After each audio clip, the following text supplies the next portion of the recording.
Bem-vindo ao canal, é um prazer ter você com a gente. E agora, sem mais demora, vamos começar a história de hoje. No próximo capítulo da novela Terra Nostra, Marco Antônio chega até Juliana com um ar misterioso. Ela olha desconfiada e pergunta o que ele traz nas mãos. Ele abre, mostra devagar. Juliana entende na hora. É uma aliança para usar no dedo da mão esquerda. Marco Antônio explica. Assim, todos vão pensar que ela é uma mulher casada. Mas Juliana se preocupa. E quando a barriga crescer, o que dirão?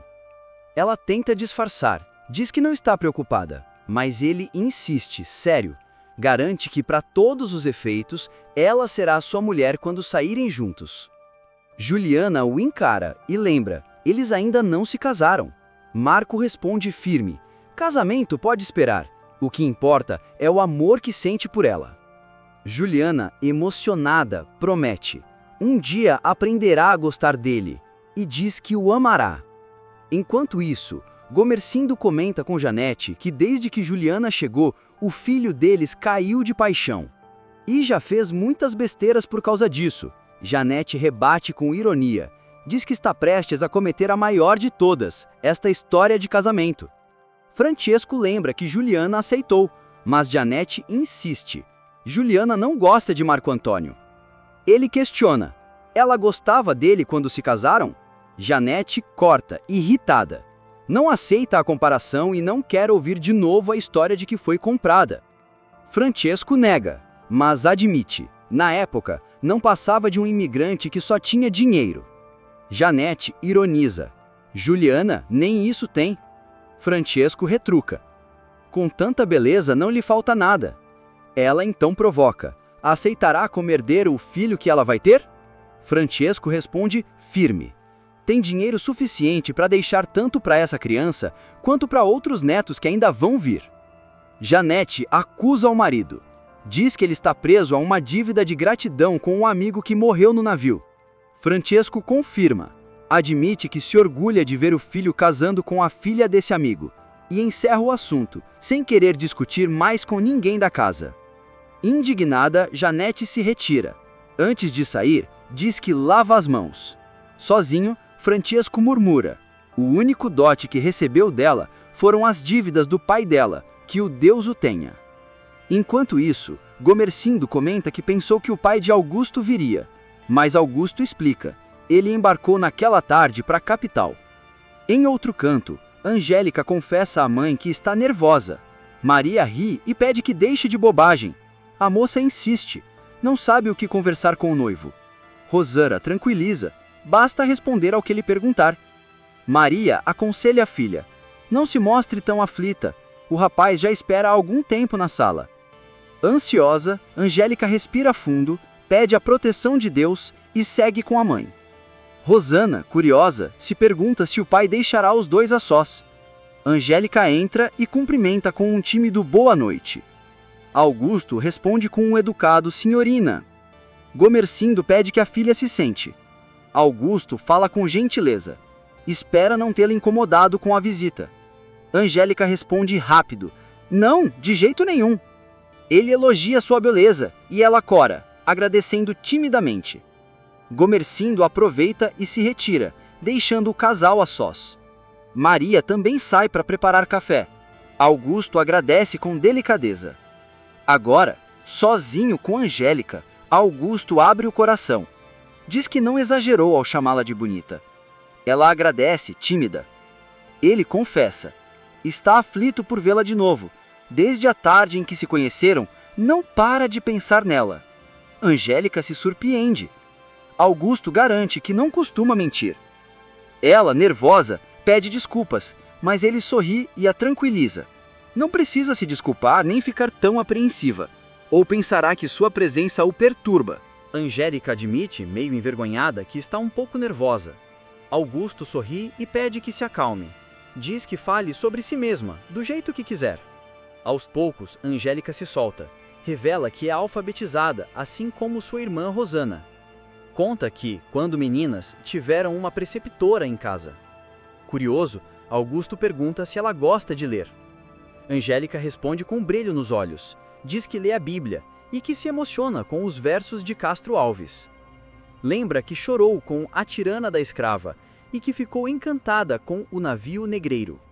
Augusto percebe a sensibilidade da moça e nota que ela já parece menos nervosa. Então, é a vez dela perguntar: quer saber mais sobre ele? Augusto fala com naturalidade, diz que se considera um privilegiado, teve um bom berço e um pai que lhe deu educação sem sacrifícios. Angélica pergunta se ele trabalha na fazenda. Ele ri, divertido. Responde que não.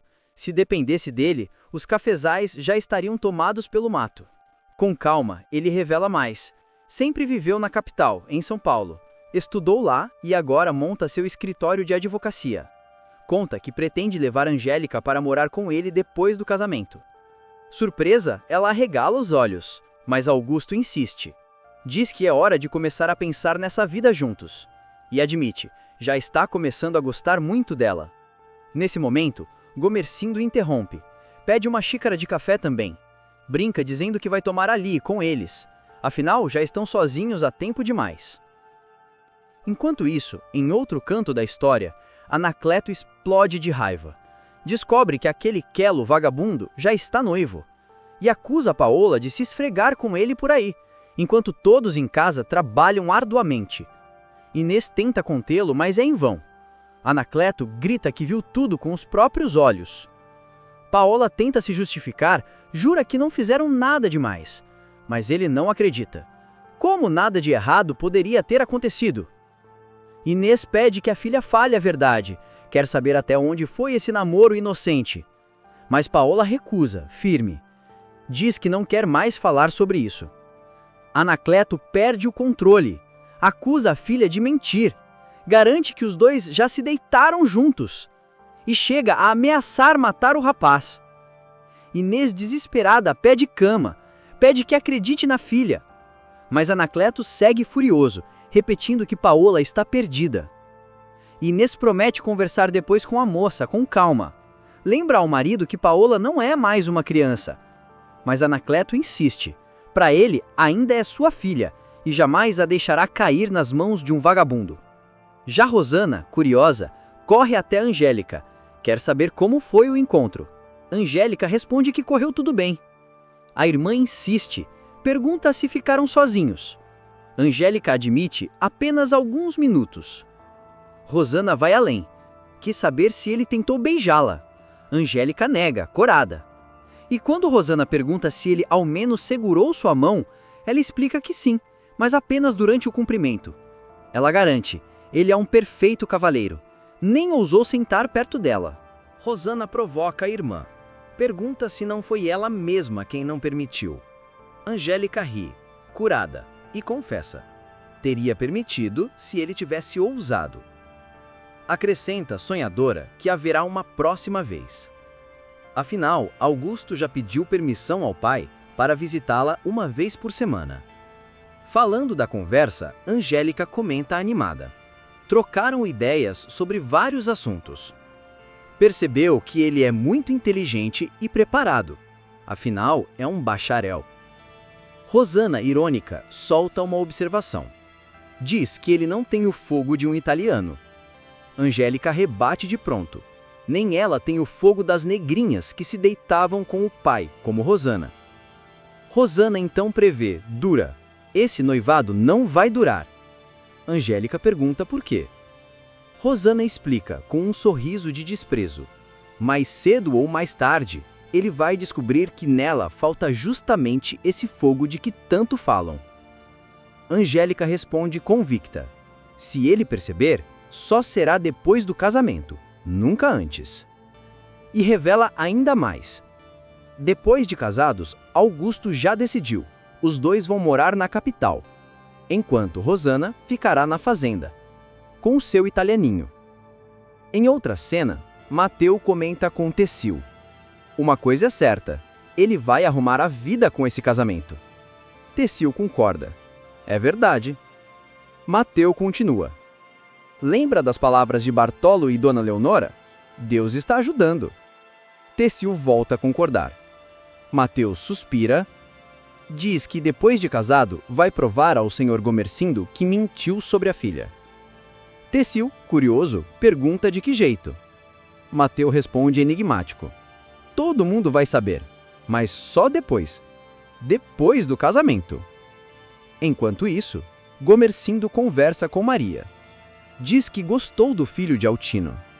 Pelo visto, não poderia ter feito escolha melhor.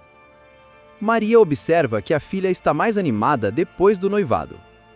Gomercindo lembra: para quem havia se prometido a Cristo, ela mudou depressa demais. Maria sugere que talvez a filha tenha entendido que nem todos os homens são iguais. Ele a encara desconfiado. Quer saber o que ela quis dizer. Maria fala de fidelidade, mas Gomercindo rebate duro. Lembra que o italiano esqueceu a própria mulher para se deitar com a filha deles. Maria argumenta, firme: ele vai se casar com a filha. Obrigado. Gomercindo explode. Pergunta se quer que ele aceite uma filha desonrada. Maria balança a cabeça. Não é disso que fala.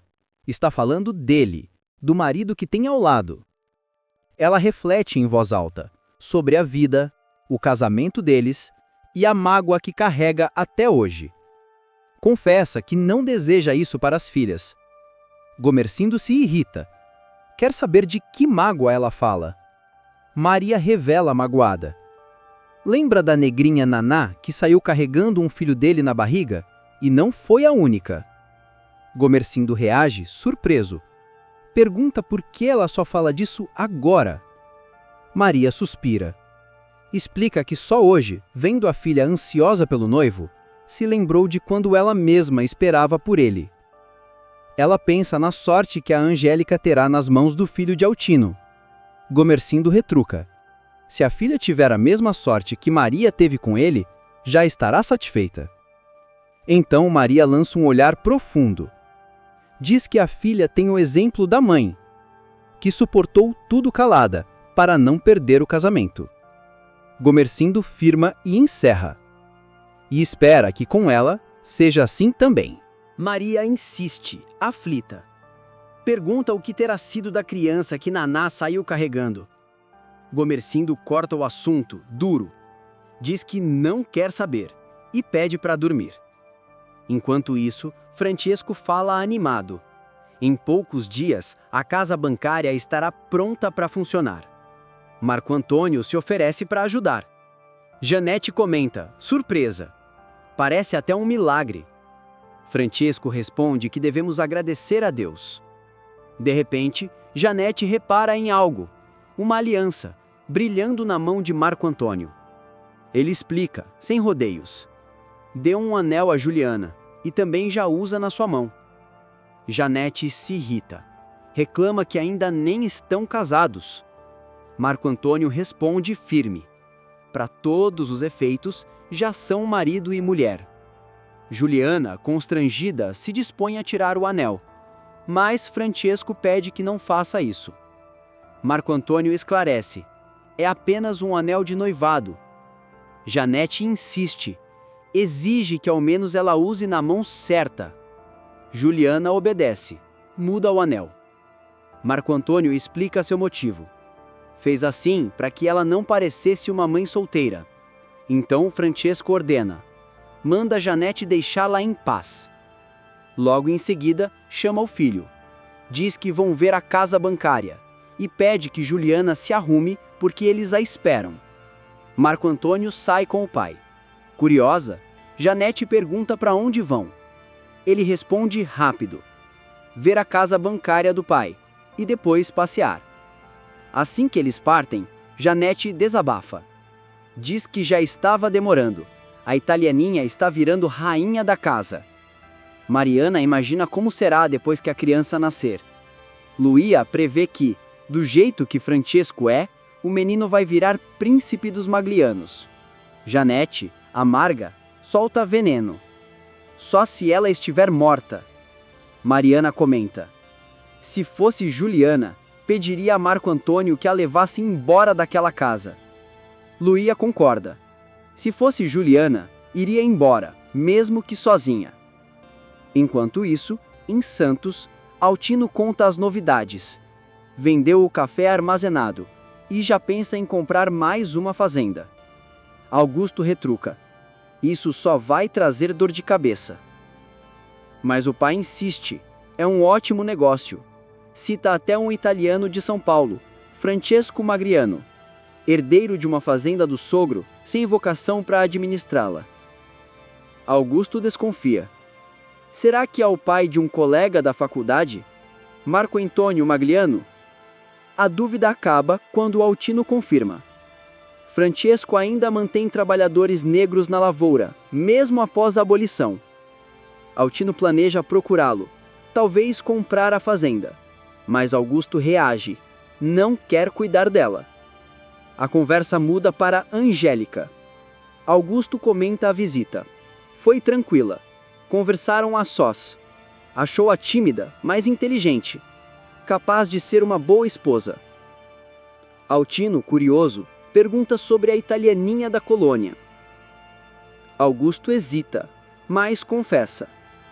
O pai dela os surpreendeu juntos e ficou furioso, ainda que não estivessem fazendo nada demais. Altino alerta. Diz que o filho está se metendo em encrenca, mas Augusto admite. Gosta dela. Nesse instante, Altino previne. Ela se aproxima, acompanhada do pai. Augusto pensa rápido em uma desculpa, mas Altino lembra em voz baixa. Ele está comprometido com a filha de Gomercindo e também com as fazendas que vêm junto com o casamento. Do outro lado, Anacleto explode. Exige ouvir da boca de Augusto, olhando em sua face, que ele não se deitou com Paola. A filha tenta se explicar, mas o pai a corta bruscamente. Ordena que fique calada, porque só ele vai falar. Então, encara os presentes e cumprimenta em italiano. Buongiorno. Altino responde com frieza e logo quer saber o motivo daquela visita em plena hora de trabalho. Anacleto não perde tempo.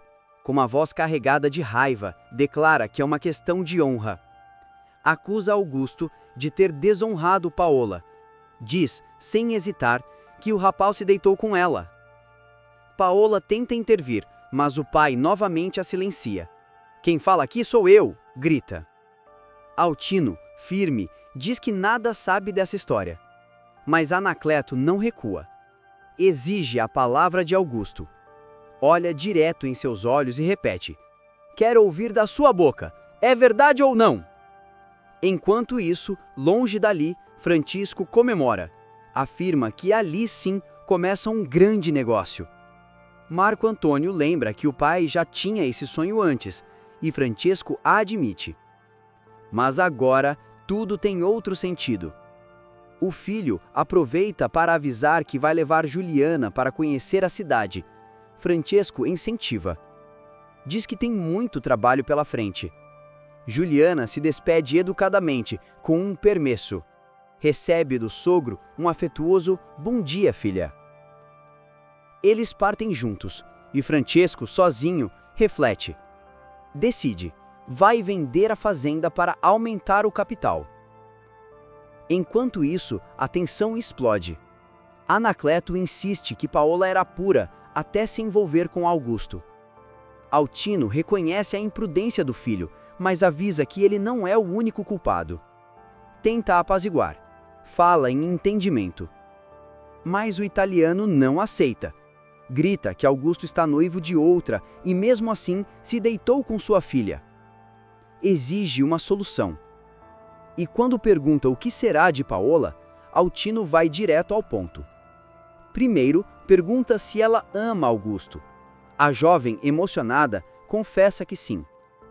Depois, olha para o filho, que confirma diante de todos.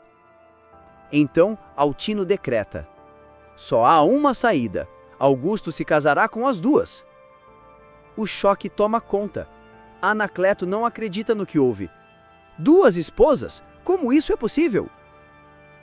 Enquanto essa bomba cai, Maria conversa com as filhas sobre o enxoval. Rosana provoca, dizendo que já tem tudo, mas lembra que Angélica não tem nada, afinal queria ser freira. A mãe explica que é hora de começar do zero. Angélica, firme, responde que foi Cristo quem guiou seus passos até Augusto. Rosana ironiza, mas Angélica garante: será feliz, e longe da fazenda, finalmente vai respirar um pouco de civilização. A discussão entre as irmãs esquenta. Rosana acusa Angélica de empáfia, só porque vai morar em São Paulo. Angélica rebate sem perder a calma. Diz que a irmã também devia estar feliz, afinal, vai se casar com aquele italianinho fedorento. Rosana não deixa barato. Quem desdenha, quer comprar. A tensão cresce, mas Maria intervém. Pede que parem com aquilo. Lembra que as duas serão felizes porque essa é a vontade de Deus. E revela que pediu ao pai que Mateus não dormisse mais na senzala como negro, porque às vésperas do casamento não ficaria bem. Rosana concorda, elogiando a decisão da mãe. Logo depois, Gomercindo chama Mateus para conversar. Diz que são dois assuntos. Primeiro, avisa que não quer mais vê-lo dormir na senzala. Mateus reclama, diz que gosta de ficar lá, mas Gomercindo é firme. Não fica bem se é noivo de minha filha. A partir de agora, você dormirá na minha casa. Mateus entende, aceita como ordem. O segundo assunto, Gomercindo permitirá que de vez em quando ele vá até a casa para conversar com a noiva. Mateus estranha, pergunta por quê. O fazendeiro explica que foi ideia da esposa e que achou justo aceitar. Será bom que os dois se conheçam melhor antes do casamento. Mateus insiste que já conhece bem a filha, mas Gomercindo encerra. Eu dei permissão. Ele agradece e pede licença para voltar ao trabalho. Quando sai, Batista comenta que Mateus é cabeça dura. Gomercindo concorda. Diz que ele ainda não percebeu a sorte que tem, mas que depois do casamento reconhecerá. Enquanto isso, em outra mesa, Marco Antônio pede o melhor vinho italiano da casa, em homenagem à minha esposa, anuncia. Juliana, surpresa, pede que não diga assim, mas ele explica que o garçom já percebeu pela aliança nos dedos. Ela estranha. Parece que todo mundo já sabe disso. E Marco Antônio admite que costuma almoçar e jantar ali e que agora voltarão muitas vezes juntos. Juliana pergunta se já levou outras pessoas ao lugar. Ele confessa que sim, algumas vezes, mas jura, jamais com alguém que amasse tanto quanto a ama. Ela suspira, confessa que nem sabe o que pensar. Ele a tranquiliza. Você já é minha e sempre será. Vou ensinar você a me amar tanto quanto eu a amo. E essa criança que você espera, eu já a aguardo como se fosse minha. Emocionada, Juliana promete que vai aprender a amá-lo e que não pensará mais em Mateus. Marco Antônio afirma: ele está perdido para você. Olha nos olhos dela e declara: você é a mulher mais bela que já conheci. E brinda ao seu futuro com ela. Enquanto isso, Janete conversa com Mariana e Luía. Mariana não entende onde a cunhada quer chegar. Janete explica: o que não tem remédio, remediado está. Não vou passar a vida discutindo com meu filho e com meu marido por causa da italiana. Luía pergunta se então devem tratá-la como princesa. Janete confirma: exatamente. Ela não deve mover uma palha dentro da casa. Mariana insiste: então vai concordar com o casamento? E Janete, sem hesitar, responde: vou, se houver casamento. Marco Antônio decide abrir o coração. Olha a Juliana nos olhos e confessa que não tem boa fama. Admite que merece essa fama por causa da vida que levava. Juliana, surpresa, pergunta por que ele está dizendo aquilo. E ele explica: quero que saiba antes que alguém venha lhe contar. Principalmente minha mãe. Ela seria capaz de inventar qualquer loucura só para afastar você de mim. Juliana tenta tranquilizá-lo. Diz que não se importará. Mas Marco Antônio insiste: preciso que saiba a verdade. Se disserem que eu era mulherengo, é verdade. Mas nunca me apeguei a ninguém. Foram apenas aventuras, tolices que já passaram. Juliana pede que ele não fale mais disso, mas ele continua. Vão dizer também que sou perdulário, um estroina, e também é verdade. Por causa dessas maluquices, abandonei meus estudos de advocacia. No último ano, às vésperas de me formar. Juliana exclama surpresa. E Marco Antônio confessa que se sentia perdido, sem rumo. Mas agora eu tenho você, e nada neste mundo vai me afastar de você. Juliana sorri, mas logo pede: leve-me para casa, estou um pouco tonta com o vinho. Ele segura sua mão e concorda. Vamos embora. Enquanto isso, em outro cenário, Anacleto não entende a proposta de Altino. Como sua filha poderia viver com Augusto sem se casar? Altino explica com frieza que se trata de um acordo. Quero lhe dar uma grande oportunidade aqui no Brasil, muito antes do que o senhor poderia imaginar. Vou comprar uma fazenda com 1 milhão de pés de café e ofereço 1/3 desses cafezais além do cargo de administrador. Confio na sua honestidade. Anacleto pergunta o preço e Altino responde: depende apenas da sua permissão para que Paola viva com o meu filho.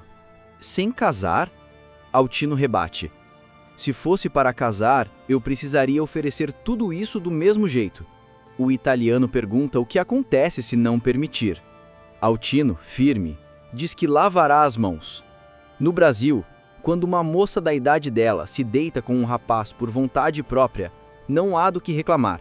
Estou oferecendo reparação porque meu filho confessou que gosta dela, e ela confessou que também gosta dele. E o senhor seria capaz de impedir que sua filha fosse embora com Augusto? Furioso, Anacleto grita: eu mato ela! Mais tarde, Augusto explica a Paola a situação. Diz que o casamento com Angélica é um grande negócio do pai, e que não pode se livrar do compromisso sem quebrar a palavra. Paola pergunta se ele realmente gosta dela. Augusto responde sem hesitar: da outra, mal a conheço. De quem eu gosto é de você. Ela, angustiada, quer saber o que fazer.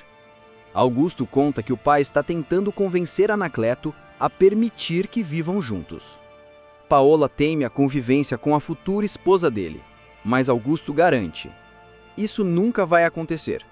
Vou montar para nós uma bela casa em São Paulo, com todo o conforto, e sempre encontrarei um jeito de estar ao seu lado. A jovem, assustada, lembra que o pai jamais aceitará. E Augusto declara: se ele não aceitar, eu levo você do mesmo jeito, sem o consentimento dele. A jovem, confusa, despede-se e sai com o pai, repetindo apressada: Andia, mudai, dai, dai. Mais tarde, Augusto procura o pai. Pergunta como foi a conversa. Altino responde com um meio sorriso: a menos que eu esteja muito enganado, você poderá levar a filha dele embora antes mesmo de se casar com a filha de Gomercindo. Inês olha para o marido aflita. E então, Anacleto, como foi a conversa com o patrão? Ele balança a cabeça, hesitante. Nem posso contar, mulher. Paola se aproxima, firme. Pode sim, pai. Conta pra mãe. Anacleto suspira fundo. É uma coisa maluca. Inês insiste, com voz cada vez mais aguda. Fala logo, homem. Paola solta a bomba. Augusto quer que eu vá morar com ele em São Paulo. Inês arregala os olhos. O quê? Mas ele não vai se casar com a outra moça? Anacleto confirma sem rodeios. Vai sim, mas isso não impede o plano. Ele então explica, empolgado. Altino vai comprar uma fazenda enorme, 1 milhão de pés de café. Vai me dar 1/3 da propriedade e o cargo de administrador. Se eu aceitar, ficaremos ricos, entende? Inês leva a mão ao peito, chocada. Olavo entra na conversa. Augusto ainda vai montar uma casa para ele e para Paola em São Paulo. Inês não se contém. Mas ele vai se casar com a minha filha? Anacleto é claro. Não, ele vai se casar com outra.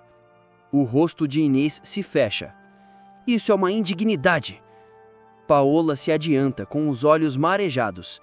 Mãe, se o senhor não deixar, Augusto vai me levar do mesmo jeito, nem que o senhor ameace me matar.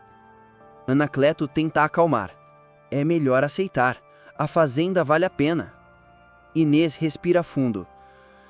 Então, pelo menos assim faremos fortuna e manteremos a pureza da nossa filha. Paola declara emocionada. Eu amo Augusto. Inês decide. Está feito. Vamos para a América. Esquecer essa vergonha.